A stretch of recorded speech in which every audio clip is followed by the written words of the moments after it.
Video बनाने में थोड़ा सा वो हो रहा है कि ऐसा ना हो कि मैं कुछ ज़्यादा ही कुछ बोल जाऊँ, लेकिन एक बहुत अच्छे इंसान थे और बहुत मिलनसार थे, बहुत मोहब्बत करने वाले थे। उमर से उनकी एक बहुत अच्छी दोस्ती थी, क्योंकि जिस तरह MQM के जो कायद हैं अल्ताफ़ हुसैन साहब, अल्ताफ़ भाई का एक उमर से एक जो रिश्ता था, एक मोहब्बत थी। तो अल्ताफ़ भाई भी जैसे चाहते थे कि वो उमर शरीफ को इलेक्शन लड़ाएं, तो वो चाहते थे कि लालू खेत से और एक और कोई जगह थी, पता नहीं रणछो लाइन, 2 जगह से वो उमर को इलेक्शन के लिए खड़ा करना चाहते थे। और उन्होंने लंदन में सारा अनाउंस किया हुआ था, सारी वहाँ पे बात हुई थी, पूरा उनका जो उनके यौम तासीस के मौके पर उन्होंने ऐलान किया था। मगर फिर उस टाइम मेरे ख्याल में एक वो था कि ग्रेजुएशन की डिग्री होनी चाहिए, तो उमर ने ग्रेजुएट तो नहीं किया, तो उमर तो कॉलेज गए ही नहीं थे। तो इस वजह से फिर उमर ने इलेक्शन में हिस्सा नहीं ले सके।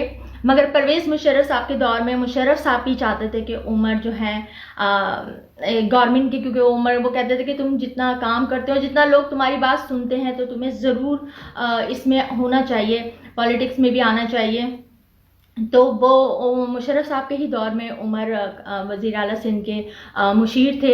और जब उमर ने कहा कि ठीक है मैं मुशीर बनूंगा, तो उमर ने कहा मेरे गाड़ी पे झंडा लगा होगा, तो उन्होंने कहा कि नहीं, झंडा तो सिर्फ मिनिस्टर्स की गाड़ी पे लगा होता है। तो उमर ने कहा कि भाई मुझे फिर किसी का मुशीर वशीर नहीं बनना, अगर मेरी गाड़ी पे झंडा लगा होगा तो मैं मुशीर बनूंगा। तो फिर गवर्नर साहब इशरत भाई ने कहा अच्छा भाई इनकी गाड़ी पे झंडा लगाएं। उसके अलावा उमर ने कौन सी वो किस मिनिस्ट्री में जाना था, वो भी उमर ने खुद ही चूज की कि भाई मैं कल्चर का मिनिस्टर बनूंगा, मिनिस्ट्री में आऊंगा। और वो भी तो सब कह रहे हैं हाँ जी जो अच्छा। जब उमर मिनिस्ट्री में आए तो हमें था कि ज़्यादा उमर कर नहीं सकेंगे, और उमर की लाइफ स्टाइल तो बिल्कुल चेंज था, तो सब बहुत वो थे परेशान।